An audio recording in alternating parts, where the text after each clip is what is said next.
ومن أحسن قولا ممن دعا إلى الله وعمل صالحا وقال إنني من المسلمين.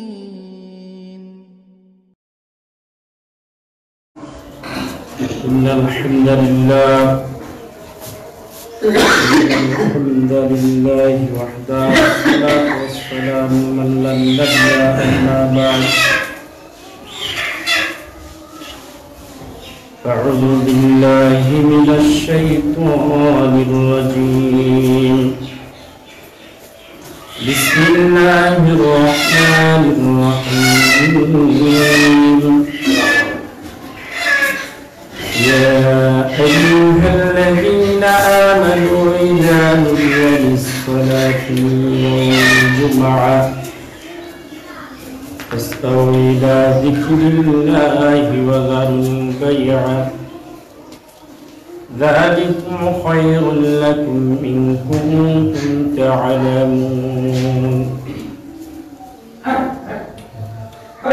وقال النبي صلى الله عليه وسلم من اغتسل يوم الجمعة وغسل غدا وابتكر ومشى ولم يركب ودنا من الإمام والأنصات ولم يلغو كان له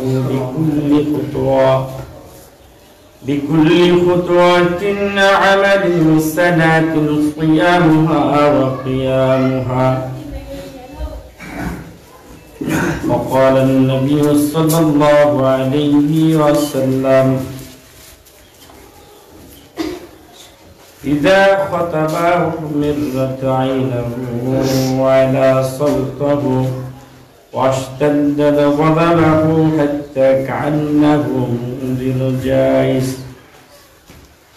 শুরুতে মহান রব্বুল জাতের প্রশংসা করছি, যেই মহান রব্বুল ইজ্জত জালালি ওয়াল ইকরাম আল্লাহ সুবহানাহু ওয়া তাআলা আজকে জুমার দিন আমাকে আপনাকে আযানের পূর্ব মুহূর্তে বিশেষ ফজিলতকে কেন্দ্র করে বিশেষ ফজিলতের আশায় আজকে জামে মসজিদে উপস্থিত করেছেন।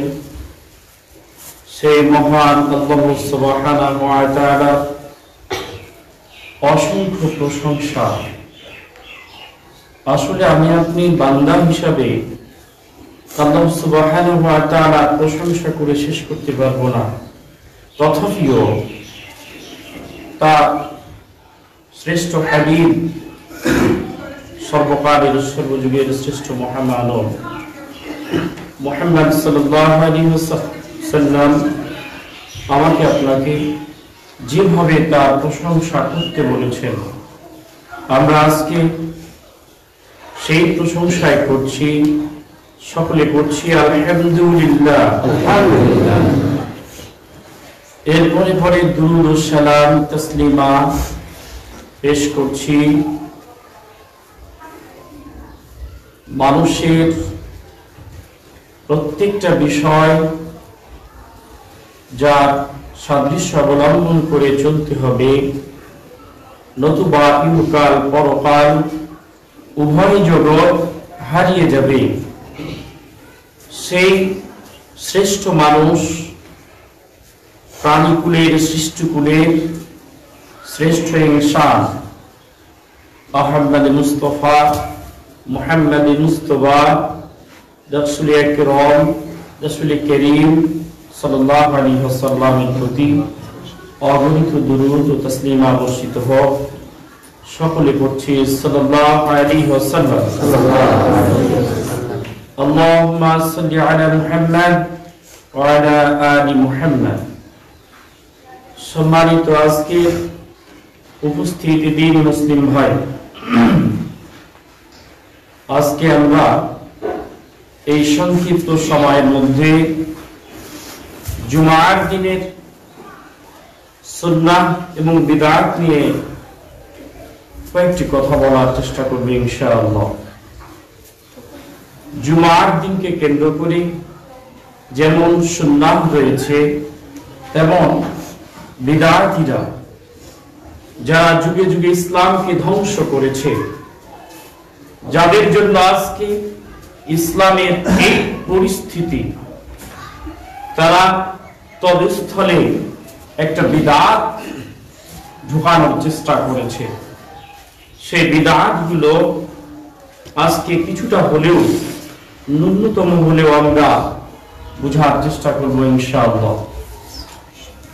সম্মানিত আজকে উপস্থিতি দ্বীনি মুসলিম ভাই, আমরা আজকে জুমার দিনে উপস্থিত হয়েছি, যেই দিনটিকে কেন্দ্র করে আল্লাহ সুবহানাহু ওয়া তাআলার মাখলুকাত, আকাশ, জমিন, পাহাড়, পর্বতমালা ভয়ে কুণ্ঠিত হয়ে যায়, সমুদ্র ভয়ে কুণ্ঠিত হয়ে যায়।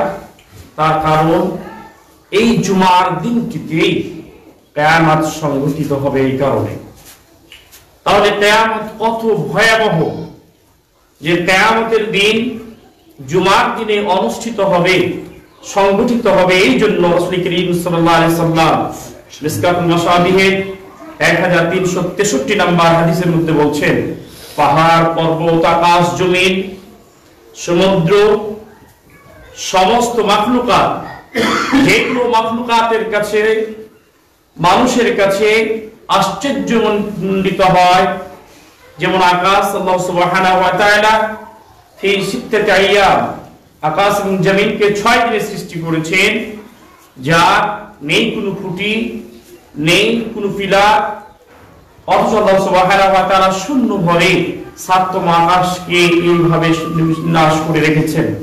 এটা সৃষ্টিকুল মানুষের কাছে মনে হয় যেন কত বড় নাকি।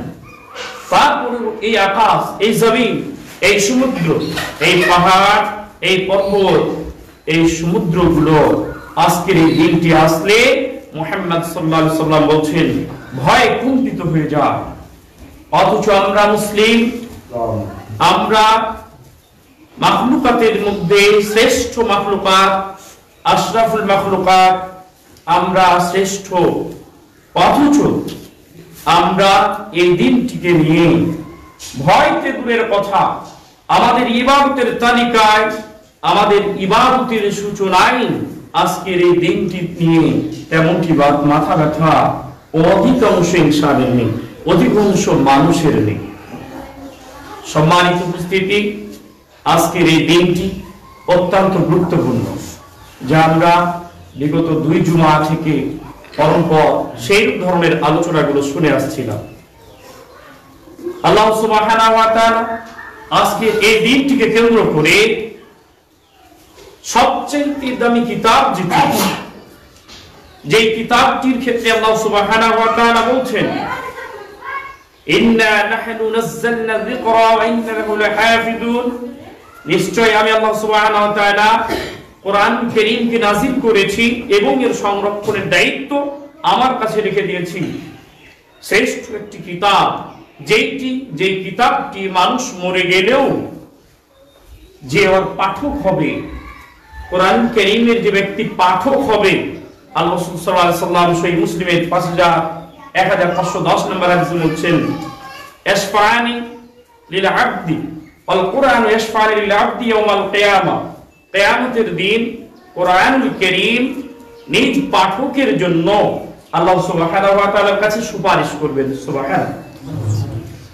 এরূপ একটি কিতাব, এর মধ্যে আজকের দিনের যে ফজিলত, এই বিষয় নিয়ে আল্লাহ সুবহানাহু ওয়া তাআলা একটা সূরা নাযিল করেছেন, নাম দিয়েছেন, এই দিনের নামকরণ করেছেন সূরাতুল জুমআ। আল্লাহ সুবহানাহু ওয়া তাআলা অত্র সূরা 9 নম্বর আয়াতের মধ্যে বলছেন, ইয়া আইয়ুহাল্লাযীনা আমানু ইযা নুদিয়া লিস-সালাতি মিন ইয়াউমিল জুমআ ফাসআউ ইলা যিকরিল্লাহি ওয়া যারুল বাই'a।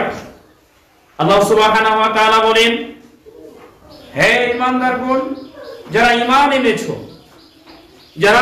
ঈমান এনেছো, আমি আল্লাহ সুবহানাহু ওয়া তাআলাকে এক এবং অদ্বিতীয় হিসাবে, লা ইলাহা ইল্লাল্লাহ ওয়া আন্না মুহাম্মাদ রাসূলুল্লাহ এর স্বীকৃতি দিয়েছো। নেই কোনো ইলাহ সত্যিকারের, নেই কোনো মাবুদ আল্লাহ সুবহানাহু ওয়া তাআলা ছাড়া, মুহাম্মদ সাল্লাল্লাহু আলাইহি ওয়াসাল্লাম আল্লাহ তাআলার প্রেরিত রাসূল, বান্দা এবং রাসূল। যারা এই সাক্ষ্য দিয়েছো, শোনো, ইদা নুদিয়া লিস-সালাতি মিন ইয়াউমিল জুমআহ, যখন তোমাদেরকে জুমার দিনে আহ্বান করা হবে, ডাকা হবে, ফাসআউ ইলা যিকরিল্লাহ, তখন তোমরা সব কিছু ফেলে দিয়ে যিকরিল্লাহি ওয়া যারুল বাই'a, তোমরা বেচা কিনা কাজ করো, সব কিছুকে ফেলে দিয়ে তোমরা জুমার দিনে জুমার আজানের ডাকে সাড়া দিয়ে মসজিদের দিকে দ্রুতগামী তোমরা তাড়াতাড়ি চলে এসো। এটা কার ডাক? আল্লাহ সুবহানাহু ওয়া তাআলা তিনি বলছেন এই কথা। তিনি আমাকে আপনাকে ডাক দিয়েছেন জুমার দিনে। তিনি বলছেন যখন তোমাদের কাছে জুমার সালাতের জন্য, জুমার দিনের ফজিলতের জন্য আহ্বান করা হবে, ডাকা হবে, তখন তোমরা দ্রুত এসো, তাড়াতাড়ি করে এসো, দ্রুত ধাবিত হও কল্যাণের দিকে। সম্মানিত উপস্থিতি, আজকে জুমার দিন, অথচ আপনার এলাকায়, বেশি দূরে নয়, আপনার এলাকায় যদি একটু লক্ষ্য করে দেখেন, আজকে মসজিদে যতটুকু লোক হয়েছে তার ঠিক দ্বিগুণের দ্বিগুণ মাঠেই রয়েছে মানুষ আসলে পাপকে পাপ মনে করে না, নেকি কি জিনিস এটা উপলব্ধি করার চেষ্টাই করে না, বোঝার চেষ্টাই করছে না। মানুষ মনে করেছে আজকে মনে হয় শুধু আমাদের খাওয়া পড়া কেনার জন্য আল্লাহ সুবহানাহু ওয়া তাআলা সৃষ্টি করেছেন, আর কোনো উদ্দেশ্য আল্লাহ সুবহানাহু ওয়া তাআলা নেই, এতটুকুই মনে হচ্ছে যেন। কিন্তু এই কথাটুকু মনে করলে কি কোনো মানুষ পার পেয়ে যাবে? অবশ্যই আল্লাহ সুবহানাহু ওয়া তাআলার কাছে ফিরে আসতেই হবে, বিকল্প কিছু নেই।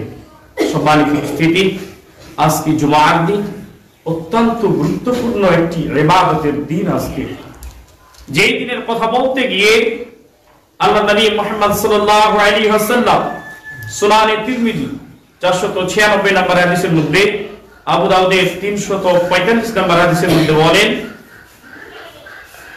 মানিকতাশালা ইয়াউমাল জুমআতি ওয়া বাসালা, যে ব্যক্তি নিজে গোসল করলো, আহলে পরিবারকে গোসল করালো, ওয়াদা ওয়াবতাকা অংশ ওয়ালাম তারকাবা ওয়াদানা মিনাল ঈমান, আর পায়ে হেঁটে, সুয়ারিতে নয়, কোন সুয়ারি বলতে সাইকেল, মোটরসাইকেল, এক কথায় কোনো যানবাহনে চড়ে নয়, পায়ে হেঁটে মসজিদে উপস্থিত হলো, সকাল কিন্তু আজানের পূর্ব মুহূর্তে সবার শুরুতে চেষ্টা করলো, আসলো, এসে ইমামের সম্মুখে আগাদিকে সুন্দরভাবে বসে পড়লো। এই বসে পড়ার পূর্বে কিছু কথা রয়েছে, সেটা হলো মসজিদে প্রবেশ করলে রাসূল কারীম সাল্লাল্লাহু আলাইহি ওয়াসাল্লাম বলছেন আপনাকে 2 রাকাত কমসে কম আগে সালাত করতে হবে, যার কথা আমরা পরবর্তীতে নিয়ে আসছি।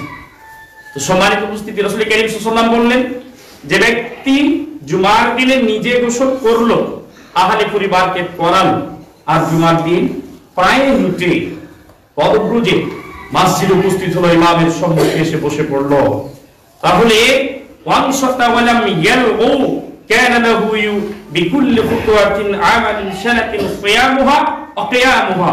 আল্লাহ সুবহানাহু ওয়া তাআলা ওই ব্যক্তির প্রত্যেকটা পদধ্বনিতে, প্রত্যেকটা পায়ের যে একটা একটা করে ধাপ দিয়ে আসলো, প্রত্যেকটা ধাপেই আল্লাহ সুবহানাহু ওয়া তাআলা 1 বছরে নফল সিয়াম রাখলে যা সওয়াব, 1 বছরে নফল সালাত তাহাজ্জুদ পড়লে যা সওয়াব, ওই ব্যক্তির আমলনামায় লিপিবদ্ধ করবেন। সুবহানাল্লাহ।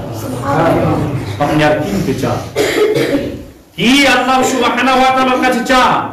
আল্লাহ নবী মুহাম্মদ সাল্লাল্লাহু আলাইহি ওয়াসাল্লাম তো আগে বলেছি এই কথাগুলো, যে সর্বপ্রথম আসলে একটা উট আল্লাহ রাস্তায় কুরবানি করতে, যে হাদিস আপনারা শুনেছেন। এই যে কোন নকতা আছে, যদি বলা হয় মসজিদে আজকে দাম তোলা শুরু হয়, একটা অংশ পরিমাণ আজকে ধরে নিন 5 লক্ষ টাকা। কে আছে এমন? খুঁজে পাওয়া যাবে তল্লাটে? ওনাকে খুঁজে পাওয়া যাবে না। অথচ এই নেকির ফজিলতটা নেওয়ার জন্য এই মানুষের খোঁজ মিলে না। মানুষ বুঝতে চায় না যে এর মধ্যে আছে কত মহত্ব, কত ফজিলত আছে, যার কথা মুহাম্মদ সাল্লাল্লাহু আলাইহি ওয়াসাল্লাম বলতে গিয়ে বললেন যে 1 বছরের নফল সিয়াম আর 1 বছরের তাহাজ্জুদ সালাত পড়ার মতো সওয়াব ওই ব্যক্তির আমলনামায় লিপিবদ্ধ করা হবে। সুবহানাল্লাহ। তাহলে আপনি নেবেন কি 1 বছর ধরে? আপনার তো খোঁজই নেই, আপনি 5 ওয়াক্ত সালাত পড়তে গিয়ে তাও ঠিকমতো পড়ছেন কিনা আল্লাহ সুবহানাহু ওয়া তাআলা ভালো জানেন। তবে 5 ওয়াক্ত সালাত বাদ দিয়ে জুমার দিনে এটা শুরু করলে আপনি মনে করছেন এই সালাতের ফজিলতের বিষয়টা আমি পেয়ে যাব, তেমনটি কিন্তু সালফুস সালিহিন বলছেন না। এটা বোনাস আপনার জন্য।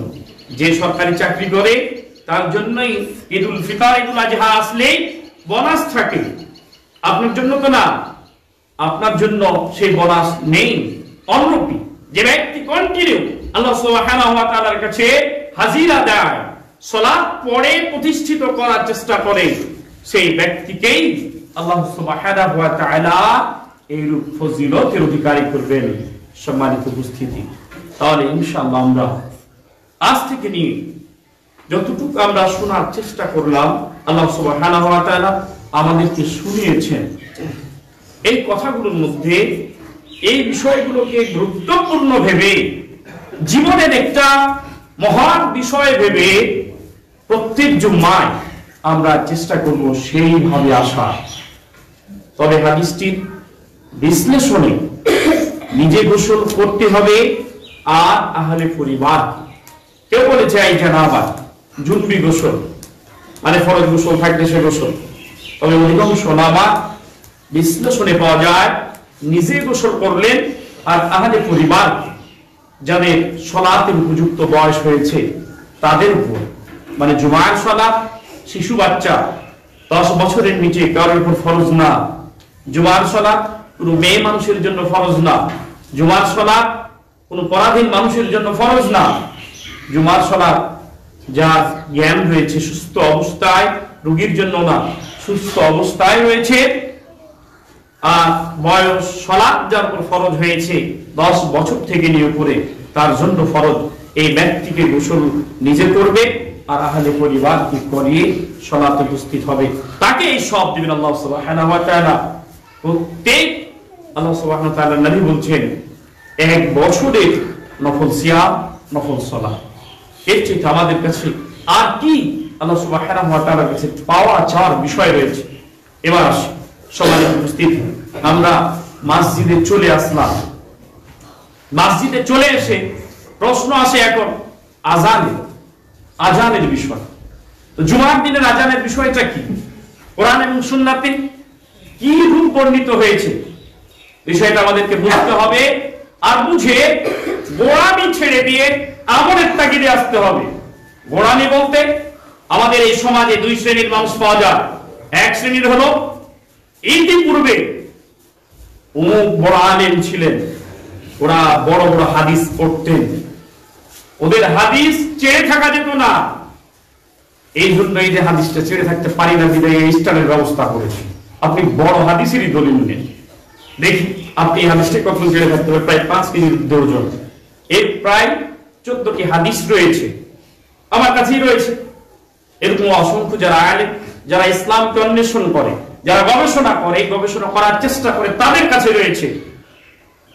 যার তার কাছে এই সমস্ত কিতাব পাওয়া যাবে না, যারা ইসলাম নিজেও মানতে চায় না, বুঝতেও চায় না, মানুষকে বুঝাতেও চায় না, ওর কাছে গেলে ওই কয়েকটি ফিকার খণ্ড পাওয়া যাবে, ওর কাছে গেলে কয়েকটি কাসাসুল আম্বিয়া পাওয়া যাবে, ফাইলটাম কথা যেগুলো তো রয়েছে ওদের কাছে সেগুলো পাওয়া যাবে, কিন্তু আমাদের কাছে সেগুলো হিসাব নয়। আপনাদের আগেই বলেছি, আমরা দুকলম পড়ে বুঝার পরে বুঝার চেষ্টা করি, বুঝে বুঝানোর চেষ্টা করি, যেইভাবে সলফে সালেহিন মুহাদ্দিসিনে কেরাম বুঝিয়েছেন সেইভাবে। সম্মানিত উপস্থিতি, সেইভাবে বুঝ নিয়ে গোড়ামি ছেড়ে দিয়ে আপনাকে বাস্তবিকতার আলোকে আসতে হবে। আজকে জুমার দিনের আজানের বিষয়টা, আপনার এই সমাজে 2টা আজান চালু রয়েছে, যেটা সাধারণত 12টার সময় দেওয়ানো হয়, আর একটি যখন ইমাম খুতবায় উঠছেন তখন দেওয়ানো হয়। এই আজানটি কি আসলে কোরআন সুন্নাহ সম্মত না সম্মত নয়, বিষয়টা আমরা ইনশাআল্লাহ কোরআন এবং সহিহ সুন্নাহর আলোকে দলিল সহকারে বোঝার চেষ্টা করব। আর কে কি করেছে তেমনটি বিষয় একজন মুসলিমের জবান থেকে কখনো বের হতে পারেই না। একজন মুসলিমকে যদি একটা ছোট বাচ্চা, দোলনার বাচ্চাও যদি বলে এই কথাটা এই ধরনের, আর সেটা যদি কোরআন সুন্নাহর সাথে মিলে যায়, সেটাই হবে ইসলামের কাছে উপযুক্ত কথা, আর সেটাই হবে গ্রহণযোগ্য কথা। কেন এই ঘটনা আপনার জানা নেই? জুরাইজ নামক একজন আবেদ বনি ইসরাইলের যুগে এই মুরগি সামনে থেকে যদি আসে, একটা বাড়িতে আগে নিয়ে আসবেন, দিয়ে তারপরে নামাজের পরে একজন যায় নিয়ে আসবেন, নিচে ডাক করবেন। বিষয়টা খেয়াল রাখবেন। সম্মানিত উপস্থিতি, জুমার দিনের একাগ্রতা এটা একটা বিষয়, যে আপনি জুমার দিনে আসবেন, এসে ইমামের সামনে বসে ইমাম যা বলছে খুতবায় এক পলকে আপনাকে চেয়ে থাকতে হবে, বুঝে দেখতে হবে কোরআন সুন্নাহর বিষয়গুলো। এরপরে না ফজিলতের হিসাব। একে অপরে যদি একটা থেকে আরেকটা কথা বলেন যেখানে চুপ থাকো, তারপরও আপনার দোষ, আপনার আমলিয়াত থেকে আমলিয়াতের খাতা কেটে যাবে। একে অপরের জুমার দিন কখনো কথা বলা যেতে পারে না। আপনি আসবেন, আস্তে আস্তে ইমামের সামনে থেকে নিয়ে দুই দিকে কাতারকে সোজা করে বসে যাবে। কেউ কাউকে যেন বলতে না হয় ওখানে যাও, এই কথা বললেই আপনার জন্য ক্ষতি। রাসূল করিম সাল্লাল্লাহু আলাইহি ওয়াসাল্লাম নিষেধ করেছেন বিষয়গুলো। সম্মানিত উপস্থিতি, বলছিলাম আপনি আমি কোরআন এবং সহিহ সুন্নাহর আলোকে বিষয়গুলো বুঝার চেষ্টা করব ইনশাআল্লাহ। যে জুমার দিনের দুইটি আযানের বিষয়টা আর শুনলাম, শোনার পরে গোড়ামি কে করলো না সেটা বিষয় নয়।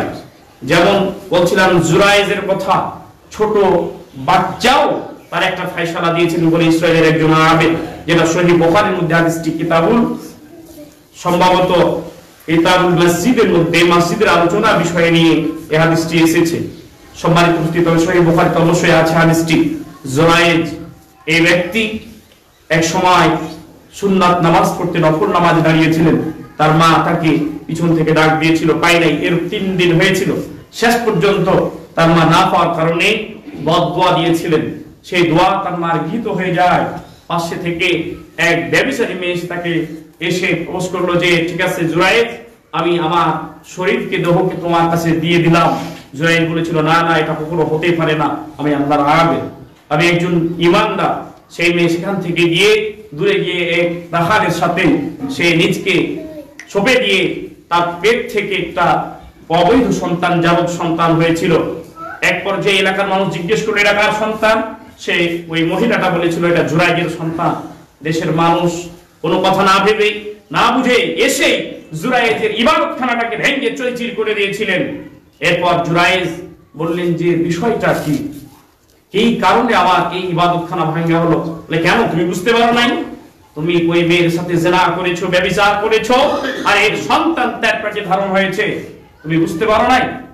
বলছেন যে ঠিক আছে, আমাকে একটু সময় দেওয়া হোক। তিনি 2 রাকাত সালাত পড়লেন। এরপর আল্লাহ সুবহানাহু ওয়া তাআলার কাছে পুরো বিষয়টা শেয়ার করলেন। আমরা হলে তো বলতাম আমার বাপকে আজকে স্বপ্নে দেখেছি, কত না খারাপ বিষয়, হুজুর 500 টাকা মসজিদে দিলাম, আজকে আপনি মুনাজাত করে দিবেন। আর হুজুরও পেয়ে খুশি হয়ে মুনাজাত শুরু করবেন। এই বিষয়ে জুরাইজ করলেন না। রাসূল করিম সাল্লাল্লাহু আলাইহি সাল্লাম যে শিক্ষা দিয়েছিলেন সেই শিক্ষা অনুযায়ী তিনি সুন্দর করে ওযু করে 2 রাকাত সালাত পড়লেন। এরপর আল্লাহ সুবহানাহু ওয়া তাআলার কাছে অভিযোগ জানালেন এই বিষয়। আল্লাহ সুবহানাহু ওয়া তাআলা যা হোক তাকে যেইভাবে হোক, যেই জ্ঞান দিয়ে হোক, তিনি বললেন সালাত শেষ করে ওই বাচ্চাটাকে নিয়ে আসা হোক, আমি তাকে জিজ্ঞেস করবো তার পিতাকে। লোকজন বলল জুরাইজ, তুমি কি ফাইলদাম করছো আমাদের সাথে? তুমি কি ঠাট্টা বিদ্রুপ করছো?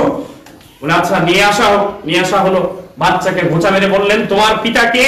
বাচ্চা বলল উমুক রাখাল আমার পিতা। বনে ইসরাইলের মানুষগুলো বুঝতে পারলেন তাদের অপরাধ হয়েছে, তারা মসজিদটাকে সোনা দিয়ে তৈরি করে দিতে চেয়েছিলেন, কিন্তু জুরাইজ বলেছিলেন না, আমার সোনার প্রয়োজন নেই, যেভাবে ছিল সেইভাবে তৈরি করে দেওয়া হোক। এই মাসআলা থেকে, এই হাদিস থেকে 2টো কথা থেকে শিক্ষা নিয়ে সংক্ষিপ্ত আকারে সামনে এগিয়ে যাচ্ছি। বলছিলাম যে ছোট বাচ্চা দোলনাতে রয়েছে, দোলনা থেকে বললেন যে মুখ হলো আমার পিতা, তার কথা ইসলামে গৃহীত হয়। এরূপ ধরনের আরো দুইটি ঘটনা রয়েছে। আর আপনি আপনার কাছে কোরআন সুন্নাহর কথা গৃহীত হয় না, বড় আলেম দেখান আপনি, অনেক দূরের আলেম দেখান আপনি, সেই কথা ইসলাম স্বীকৃতি দেয় না। ইসলাম আপনাকে সেই কথার বৈধতা দেয় না। বৈধতা দেয় ইসলাম এ হবে ফাসআলু আহদিক ইন কুনতুম লা তা'লামুন বিল বাইয়িনাতি ওয়াজ যুব। পৃথিবীর মানুষ যে কোনো বিষয়ে পৃথিবীতে তোমাদের মতনৈক্য হয়েছে, তোমরা আমার কোরআন এবং আমার রাসূলের সুন্নাহর দিকে ফিরিয়ে দাও, এর মধ্যেই তুমি তোমার সমাধান পাবে। আল্লাহ সুবহানাহু ওয়া তাআলা সূরা আনফালের সূরাতুল আরাফের মধ্যে বলছেন, মা ফাতনা ফিল কিতাব, আমার কিতাবের মধ্যে এমন কিছু নেই যে এর সমাধান কোরআনে নেই। প্রত্যেকটা বিষয়ের সমাধান আছে। সম্মানিত উপস্থিতি, তাহলে যে কোনো বিষয় কোরআন সুন্নাহর সাথে মিললেই আমাদের নিতে হবে। দ্বিতীয় কথা হলো, এই মসজিদটি ভেঙে দিল তারা, আর ভুল বুঝতে পেরে তারা সোনা দিয়ে তৈরি করে দিতে চেয়েছিল। আর আজকে এক শ্রেণীর প্রজ্ঞান যারা সঠিক আকীদা পোষণ করে আহলে সুন্নাত জামাতের আকীদায় সালাত পড়তে চায়, বাংলাদেশের এই ফরিদপুর জেলায় যা পৃথিবীর মানচিত্রে ইতিহাসে ঘটনা, এই ঘটনা যেগুলো করত খ্রিস্টানেরা, যেগুলো করত ইহুদিরা, যেগুলো করত রামেরা বামেরা, সেইগুলো করেছে এই দেশের সেই ফরিদপুর জেলার সালতানাত থানায় এক প্রকার নামধারী শয়তান মাযহাবী, যারা মাযহাবের গোলামি নিয়ে চলে, এই শয়তানেরা সেই মসজিদকে ভেঙে দিয়েছিল। বেশ কিছুদিন আগের ঘটনা, আমরা অনেকেই হয়তো বা শুনি নাই, কারণ আমরা আসলে ইসলামের দিক দিয়ে নিজকে আবেগীভাবে পেশ করতে চায়, কিন্তু বিবেক দিয়ে পেশ করতে অনেকেই চায় না। সম্মানিত উপস্থিতি, ইসলাম আপনাকে শিক্ষা দিয়েছে, যেমন ভুল বুঝতে পেরে তারা সোনা দিয়ে তৈরি করে দিতে চেয়েছিল, এই কুলাঙ্গারদের উচিত ছিল সেই মসজিদটাকে টিন দিয়েছিল, সেটাকে টাইলস দিয়ে সুন্দর করে তৈরি করে দাও, কিন্তু ওরা করে না এটা। সম্মানিত উপস্থিতি, আসুন আল্লাহর মসজিদকে নিয়ে কোনো ঠাট্টা, কোনো বিদ্রুপ, কোনো ভৎসনা, আল্লাহর মসজিদকে নিয়ে লামাযহাবী আর মাযহাবী ইত্যাদি কিছু নিয়ে মাতামাতি করা কখনো ঠিক নয়। এরপর চলে আসি, যেহেতু সবাই সংকীর্ণ পথে, আযানের বিষয় বলছিলাম যে আযান ইসলামে কয়টি রয়েছে আর কয়টি আমরা আমল করছি, কয়টি করতে হবে। রাসূল কারীম সাল্লাল্লাহু আলাইহি ওয়াসাল্লাম কি বলছেন? এটি হলো মিসকাতের মূল ভলিউম কিতাব। এই কিতাবে 123 নম্বর পৃষ্ঠা, ঠিক প্রায় আপনি 17 থেকে 18 নম্বর লাইনে হাদিসটি পেয়ে যাবেন। রাসূল কারীম সাল্লাল্লাহু আলাইহি ওয়াসাল্লাম আযানের ক্ষেত্রে কি বলেছেন? সাহাবী সাঈদ ইবনে ইয়াজিদ রাদিয়াল্লাহু তাআলা বর্ণনা করছেন, জান্নাতা ওয়া ইয়াউমাল জুমআতি আউয়াল ইযা জালাসা আল ইমামু আলাল মিম্বারি আলা আহাদি রাসূল সাল্লাল্লাহু আলাইহি ওয়াসাল্লাম আবু বকর ওয়া উমর। রাসূল কারীম সাল্লাল্লাহু আলাইহি ওয়াসাল্লামের যুগে, আবু বকরের যুগে, হযরতে ওমরের যুগে যখন মিম্বারে ইমাম বসতেন, জালাসায় যখন বসতেন, তখন আযান দেওয়া হতো, তখন হতো আযান। তারপরে কি হলো? তারপরে ওয়াজাদাতু ওয়াকসারুন নাস, যখন মানুষের সংখ্যা বৃদ্ধি হলো ওসমানের যুগে, যাওয়ানো বাজারে, যখন বাজার করতে এসে মানুষ ব্যবসা বাণিজ্য নিয়ে ব্যতিব্যস্ত থাকতেন, তখন তিনি একটা আযান চালু করলেন, দ্বিতীয় আযান, সেটা তিনি চালু করলেন। কিন্তু তার প্রথম যুগে, ওসমান রাদিয়াল্লাহু তাআলা প্রথম যুগে আযান চালু ছিল না। তিনি যখন দেখলেন প্রয়োজন আযানে, কিন্তু তিনি খোলাফায়ে রাশিদা 4 জনের একজন, তাদের শরিয়া আল্লাহ রাসূল সাল্লাল্লাহু আলাইহি ওয়াসাল্লাম বলেছেন, আমি এবং আমার খোলাফায়ে রাশিদা এদের মধ্যে যে বিষয় তোমাদের কাছে প্রস্তুত হবে, সেটা সুন্নাহ হিসেবে মেনে নিতে হবে। আমাদের জন্য মেনে নেওয়া উচিত হযরত ওসমান রাদিয়াল্লাহু তাআলা আযান। কিন্তু বিষয়টা এখানে হাদিসে যেটা পাওয়া যাচ্ছে স্পষ্ট তাই, সেটা হলো বাজারে মানুষ ব্যতিব্যস্ততায় থাকায়, কি ব্যাপার, বাজারে মানুষ ব্যতিব্যস্ততা থাকায়, মাঝখানে ঢুকে পড়ে, এখানে মাঝখানে বাজারে মানুষ ব্যতিব্যস্ততা থাকায় হযরত ওসমান রাদিয়াল্লাহু তাআলা বুঝতে পারলেন যে এখানে আযানের একটা প্রয়োজন রয়েছে। কারণ তখন সময় দিক নিদর্শনের কোনো ঘড়ি ছিল না, কোনো যন্ত্র ছিল না যে সময় হয়ে গিয়েছে আর মাত্র 10 মিনিট 5 মিনিট সময়, যেমন আমি আপনি আমার আপনার সমাজের মানুষ আজকে ঘড়ি ঘন্টা ধরে আসতেছি, আযান হলো, একটু গোসলের দিকে গেলাম, এরপর আসলাম। কেউ অনেকেই যারা ফজিলত বুঝছি আগে থেকে বুঝে শুনে গোসল করে পরিপাটি হয়ে এসে বসে আছি, এলেম অর্জনের চেষ্টা রয়েছে। কিন্তু অনেকেরই আজকে ঘড়ি রয়েছে ঠিকই, কিন্তু এই যে কলব নামের যে ঘড়ি, মানুষের অন্তরে আল্লাহ সুবহানাহু ওয়া তাআলা দিয়েছেন। এটা যদি ক্যান্সার থাকে আর হাতে যদি হাজারো সোনালী ঘড়ি দেন, হাজারো কোটি দামের ঘড়ি দেন, এই ঘড়িতে কি আপনাকে আপনার নেকির আধিক্যতায় নিয়ে যাবে? সম্মানিত উপস্থিতি, এটাই আজকে হয়েছে ক্যান্সারে ভুক্তভোগী এই জায়গায়। এই জন্য আজকে মানুষ হাতে ঘড়ি থেকেও সময়ের উপযুক্ত ব্যবহার বুঝছেন না, সময়কে অপচয় করে সমাজে চলাফেরা করছেন। সম্মানিত উপস্থিতি, আমাকে আপনাকে বুঝতে হবে সময়ের মূল্যটা কি, এতটাই মূল্য। এই জন্য আল্লাহ সুবহানাহু ওয়া তাআলা কোরআনুল কারীমের মধ্যে সময় নিয়ে একটা সূরা নাযিল করেছেন, সূরাতুল আসর। খেয়েছেন ওয়াল আসর, সময়ের কসম। সময় অত্যন্ত গুরুত্বপূর্ণ একটি বিষয়। তো আজানের বিষয়টা বলছিলাম যে আজান হযরতে রাসূল করিম সাল্লাল্লাহু আলাইহি ওয়াসাল্লামের যুগে, আবু বকরের যুগে, ওসমানের যুগে একটাই ছিল। হযরতে ওসমানের যুগে প্রাথমিক পর্যায়ে একটা ছিল। তিনি যখন শেষের দিকে প্রায় দেখলেন যে এই বাজারে মানুষের জন্য আজানের একটা দরকার, তিনি আজানের অনুমতি দিয়েছিলেন। কিন্তু তিনি বেঁচে থাকতেই সেই মদিনা থেকে মাত্র 11 কিলোমিটার দূরে জাওরানুক বাজার, সেই আজানকে কিন্তু মদিনার মসজিদে তিনি চালু করলেন না। কেন করলেন না? সেখানে প্রয়োজন ছিল না। আপনার যুগে কি প্রয়োজন আছে? আপনার যুগে কোন মানুষটা জানে না যে 12টা বেজে গেল? আপনার যুগে কোন মানুষটা জানে না যে 12:30 বেজে গেল? এই জন্য আজও এই জন্যই বিশেষ করে যারা আহলে সুন্নাহ ওয়াল জামাত, যারা সহিহ সুন্নাহর পরিপন্থী, এরা দ্বিতীয় আযান চালু করে নাই। কিন্তু হযরত আলীর পরে যখন উমাইয়া শাসন আমল চলে আসলো, হাজ্জাজ ইবনে ইউসুফ মদিনায় আযান চালু করেছিলেন, হযরত আলী রাদিয়াল্লাহু তাআলা আনহু করেন নাই। যদি প্রয়োজনই হতো হযরত আলী রাদিয়াল্লাহু তাআলা আনহু অবশ্যই কুফার সেই সময়ে তিনি শাসনকর্তা ছিলেন, সেখানেও তিনি আযান চালু করেন নাই, দ্বিতীয় আযান চালু করেন নাই। মেম্বারে যখন ইমাম বসতো, রাসূল সাল্লাল্লাহু আলাইহি ওয়াসাল্লামের যুগে যে আযান দেওয়া হতো, হযরত আবু বকরের যুগে, হযরত ওসমানের যুগে, সেই আযানই তিনি করে গিয়েছেন, চালু ছিল। কিন্তু এই দ্বিতীয় আযান চালু হয় নাই। এটা হয়েছে উমাইয়া শাসন আমলে। সেখান থেকে নিয়ে মাযহাবীরা এটাকে নিয়েছে, তারা দ্বিতীয় আযান বানিয়েছে। যেমন হেদায়া নামক কিতাবে রয়েছে, হেদায়া নামক কিতাবের প্রায় 13তম পৃষ্ঠার দিকে, যে রাসূল করিম সাল্লাল্লাহু আলাইহি ওয়াসাল্লাম যখন বসতেন খুতবায়, রাসূল করিম সাল্লাল্লাহু আলাইহি ওয়াসাল্লামের আগাধিক আযান দেওয়া হতো। এটা জাল বিষয় তারা বানিয়েছে। অথচ রাসূল করিম সাল্লাল্লাহু আলাইহি ওয়াসাল্লামের জামানায় পুরোদিনই তার সামনে আবু বকরের যুগে, ওমরের যুগে, ওসমানের যুগে, আলীর যুগে আযান চালু ছিল না। কিন্তু আজকে আপনার সমাজে চালু রয়েছে। ওই যে চালু হয়ে আছে, করে গিয়েছে বড় হুজুরেরা, সেই সূত্র ধরেই আজকে চালু রয়েছে। কিন্তু কই, বড় হুজুরের চাইতে কোটি কোটি গুণে বড় যে সমস্ত সলফ, যে সমস্ত মুহাদ্দিসিনে কিরাম, কই তিনারা তো লিখে যান নাই। কই তার কিতাবগুলোতে কোথাও পাওয়া যায় নাই যে না এটা আযান মুসলিম উম্মার জন্য বাধ্যতামূলক। তাহলে আলী রাদিয়াল্লাহু তাআলা করতেন।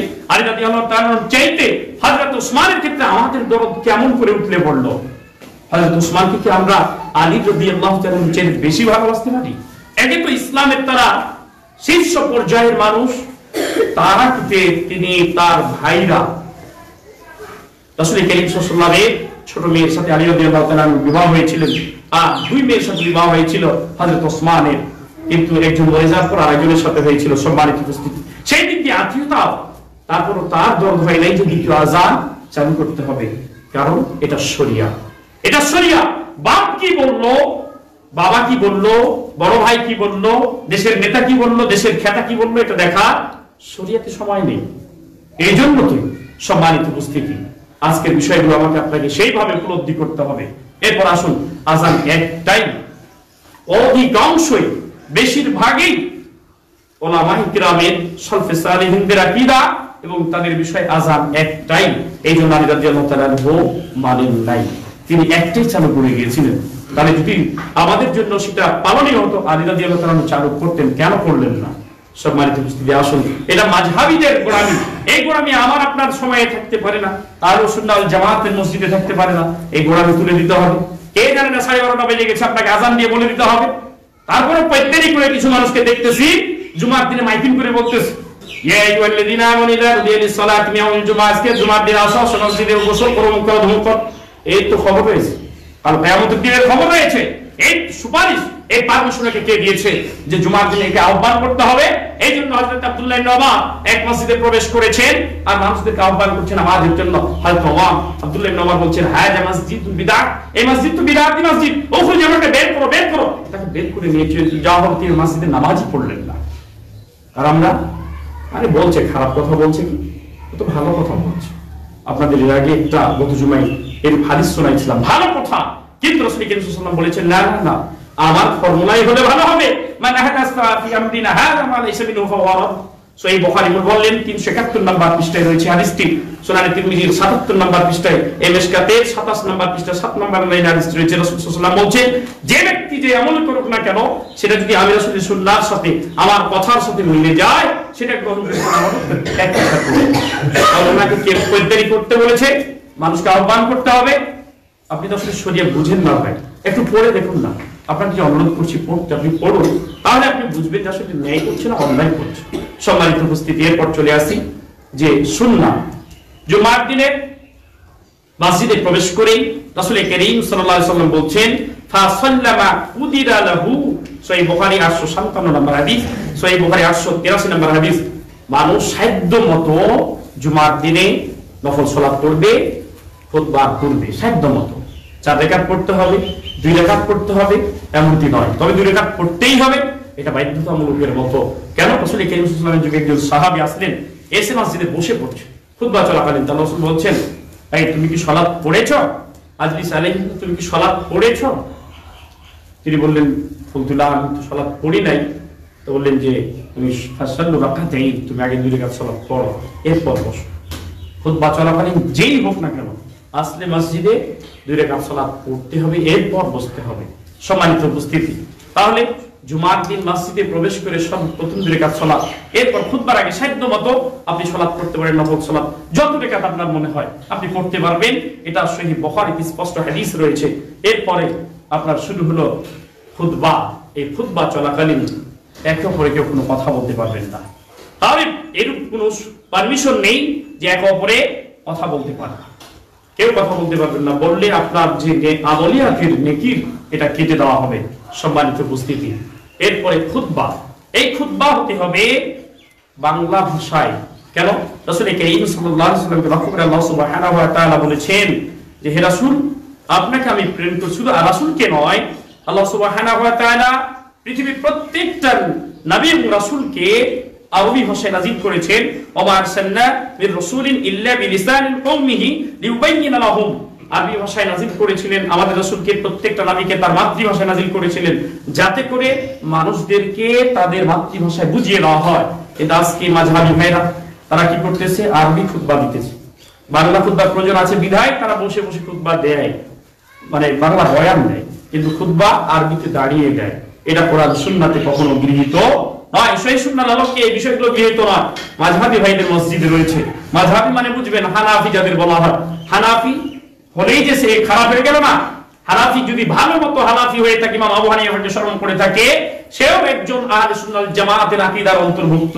কিন্তু যখন গোলামি করবে ইমাম আবু হানিফা রাহিমাহুল্লাহর কথা, এই কথাগুলোকে তিনি যখন স্মরণ না করবেন যে ইদা সাহাল হাদিস ফাওয়াল মাযহাবি, সহিহ হাদিসটাই আমার মাযহাব, তখন তিনি গোলামিতে অন্তর্ভুক্ত হলো এবং মাযহাবকে ফরজ করে নিল।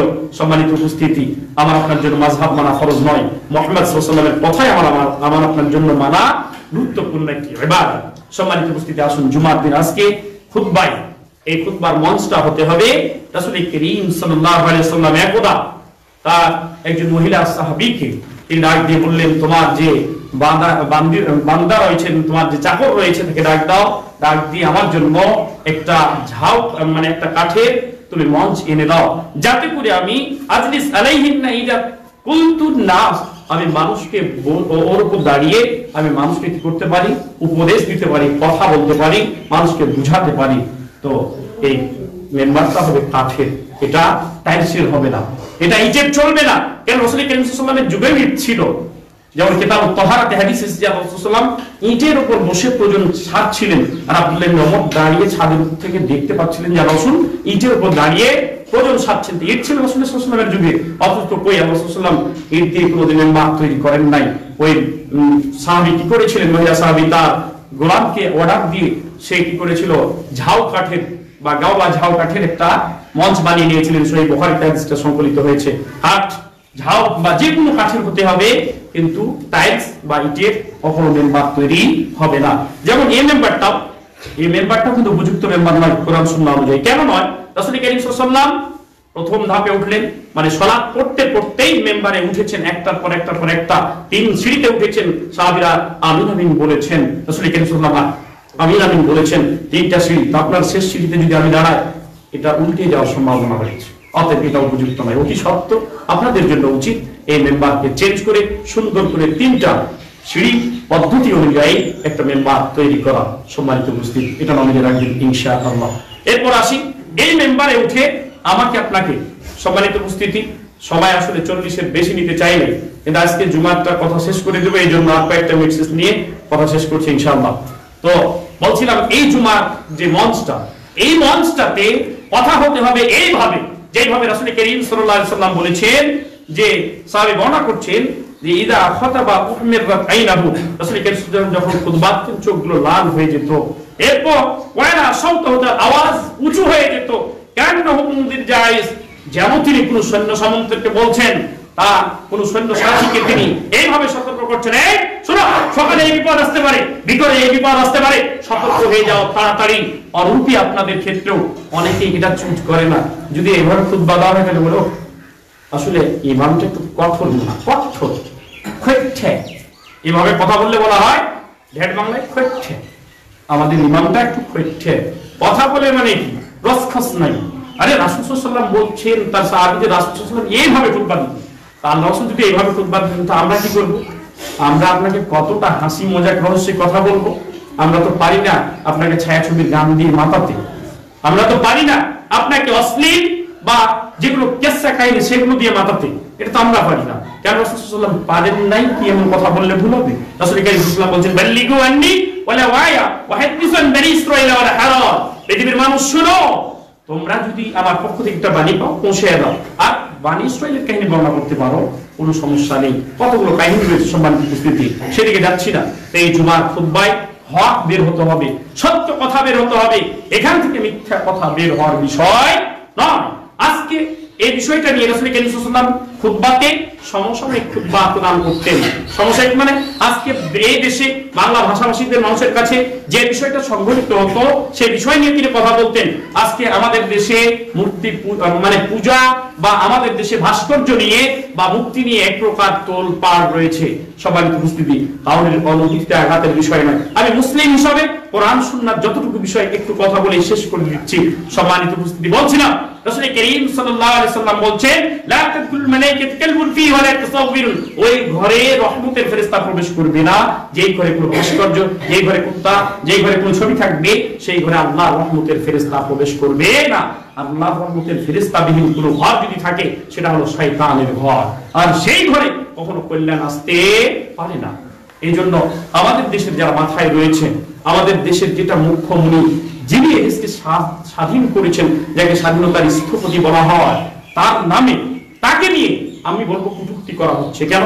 তিনি বলে যান নাই আমার নাম ভাস্কর্য তৈরি করিও, আমার নামে মূর্তি তৈরি করিও, তিনি বলে যান নাই, তিনি কথা বলে যান নাই আমাদেরকে। তিনি কবরে গিয়ে কি অবস্থায় রয়েছেন এটা যদি টেলিস্কোপ লাগিয়ে দেখা যেত, এটা যদি কোন মাধ্যম যন্ত্র দিয়ে দেখা যেত, আল্লাহ মালুম, আল্লাহ ভালো জানেন। তবে দোয়া করবো আল্লাহ সুবহানাহু ওয়া তাআলা তাকে ক্ষমা করে দিন। আল্লাহুম্মা আমিন। সম্মানিত উপস্থিতি, আমরা দুয়ায় বিশ্বাসী, আল্লাহকে নিয়ে বিশ্বাসী। কেন? আমরা এখন নাস্তিকতাবাদীতে বিশ্বাসী নয়। কে মূর্তি তৈরি করলো আর কে করলো না, এই দেশে, এই সমাজের, এই পৃথিবীতে আজকের ইখওয়ানি যারা, বিশেষ করে মওদুদিবাদী, এরা এদেশের, এই পৃথিবীর একটি রাষ্ট্র তুরস্ক, এর রাষ্ট্রপ্রধান এরদোগান, এরদোগান, এই এরদোগানকে নিয়ে কত না মাতামাতি, সে ইসলামের খলিফা হয়েছে, ইসলামের অমুক হয়ে গেছে, ধমুক হয়ে গেছে। আজকে সেই পৃথিবীতে ইসলামকে টিকিয়ে রাখার চেষ্টা করছে, অথচ তার মূর্তি ইস্তাম্বুলে রয়েছে। আর সেও সেই দেশের নাস্তিকতাবাদী প্রেসিডেন্ট, যে প্রেসিডেন্ট পৃথিবী থেকে খেলাফতকে সমূলেই মুছে দিয়েছেন, সেই প্রেসিডেন্ট কামাল আতাতুর্ক, তাকে কি বলা হচ্ছে, তার ছবি, তার একটা মূর্তি এদেশে দেওয়া হচ্ছে। আমাদের একজন যিনি ঊর্ধ্বতম কর্মকর্তা, তাদেরও দেওয়া হচ্ছে ওখানে। আমি বলছি না যে কেন দেওয়া হচ্ছে, কি কারণে, কি এটা বলছি না, ভুল বিষয় কি, এটা ভালো বিষয়, আপনি নির্বাচন করবেন। আমি বলতে চাচ্ছি যে রাসূল করিম সাল্লাল্লাহু আলাইহি ওয়াসাল্লাম কোরআন সুন্নাতে কোথাও নেই ভাস্কর্য তৈরি করতে হবে, মূর্তি তৈরি করতে হবে, এটা কোথাও নেই। এখন জায়েজ না জায়েজ, চলবে কি চলবে না, আপনার মেধা দিয়ে আপনি নির্বাচন করবেন। আমি বলতে চাচ্ছি না। কেন বলতে চাচ্ছি না? এটাও একটা বিষয় আপনাকে বলে কেন আমি বুঝাবো। আপনি কি হিন্দু? আপনি কি হিন্দু ঘরের সন্তান? এখানে হিন্দুকে বুঝাবার তুমি হাত দিয়ে এটা তৈরি করছো, ওকে আবার সিজদা করছো। কেন? কেন করছো এটা? তুমি নিজে যে তৈরি করছো, সৃষ্টিকর্তাকে কেউ নিজে তৈরি করে? সৃষ্টিকর্তা কাকে বলে? যাকে সৃষ্টি করেছেন। আপনাকে সৃষ্টি করেছেন সৃষ্টিকর্তা, তো সৃষ্টিকর্তাকে তুমি যে বানাচ্ছ, এটা হিন্দুকে বুঝাবো, এটাকে মুসলিমকে কেন বুঝাবো আমি যে এটা তুমি করছো, এটা ভুল হচ্ছে, এটা ভুল হচ্ছে?